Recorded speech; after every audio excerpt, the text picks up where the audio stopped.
have here Michelle Bermudez, Miss International Queen, first runner-up 2023. Hello. And hello everyone. Hello. How does it feel right now? Tapos na ang ating press con for this 2025 edition. I feel very happy and parang nag-flashback lahat nung first batch namin nila Lars in 2023. Parang, oh my God, this is it na, puksaan very much. Oo.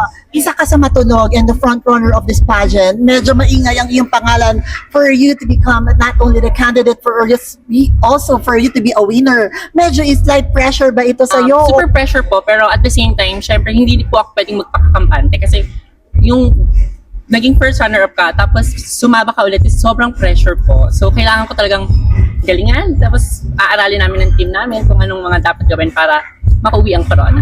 Napakahirap nun, di ba? For you to parang set aside ang iyong napanalunan noon, medyo malaking testing ground yan para sa iyo.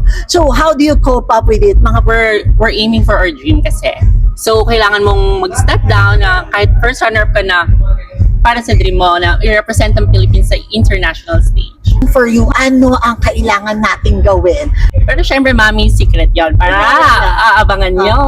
Para hindi malaman ng ating mga kalaban. Transformation is so grabe. Parang ang ganda mo, tapos nag-times 10 pa ang kagandahan. Thank you, Mami Ten. Thank you so much for supporting me and I hope na susuportahan nyo ako hanggang dulo. See you on July 9 in MOA Arena. Yeah, see you. One of our front runners here, Michelle Bermudez, representing Bulacan. Yes po, Santa Maria, Bulacan. Yeah, Santa Maria, Bulacan. Congratulations in advance for you, and we'll be watching you throughout your journey here at Miss International Queen Philippines 2025 Puksan Edition.